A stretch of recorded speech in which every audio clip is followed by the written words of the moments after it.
புதுக்கடை அருகே பத்திரிகையாளர் என கூறி பைனான்ஸ் அதிபரிடம் பணம் பறித்த 8 பேர் கைது. கன்னியாகுமரி மாவட்டம் புதுக்கடை அருகே உள்ள விழுந்தியம்பலம் பகுதியைச் சேர்ந்தவர் ஜஸ்டின் ராஜ். இவர் எரேனிபுரத்தில் பைனான்ஸ் நடத்தி வருகிறார். கடந்த சில தினங்களுக்கு முன்பு 2 பேர் பத்திரிகையாளர் என கூறி இவரது பைனான்ஸுக்கு வந்துள்ளனர். அவர்கள் ஜஸ்டின் ராஜிடம் அதிக வட்டி வாங்குவதாகவும் அடகு வைக்கும் நகைகளை திருப்பிக் கொடுக்காமல் மோசடி செய்வதாகவும் மிரட்டியுள்ளனர். மேலும் அவர்கள் இதை பத்திரிகையில் வெளியிடாமல் இருக்க வேண்டுமென்றால் ரூபாய் 1 லட்சம் தர வேண்டும் என கூறி மிரட்டியுள்ளனர். பின்னர் அவர்கள் ரூபாய் 5000 வாங்கிவிட்டு அங்கிருந்து சென்றனர்.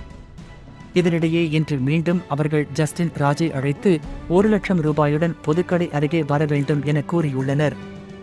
இதுகுறித்து ஜஸ்டின் ராஜ் புதுக்கடை போலீசாருக்கு தகவல் தெரிவித்தார். பின்னர் போலீசாரின் ஆலோசனைப்படி அவர்கள் கூறிய இடத்துக்கு சென்ற ஜஸ்டின் ராஜ் அவர்களிடம் பணத்தை கொடுத்தபோது அங்கிருந்த 8 பேரையும் போலீசார் சுற்றி வளைத்து கைது செய்தனர். பின்னர் அவர்களை காவல் நிலையத்திற்கு அழைத்துச் சென்று அவர்களிடமிருந்து ஒரு கார் மற்றும் 2 சக்கர வாகனத்தையும் போலீசார் பறிமுதல் செய்துள்ளனர். இதையடுத்து போலீசார் அவர்கள் மீது வழக்கு பதிவு செய்து 8 பேரையும் நீதிமன்றத்தில் ஆஜர்படுத்தி சிறையில் அடைத்தனர்.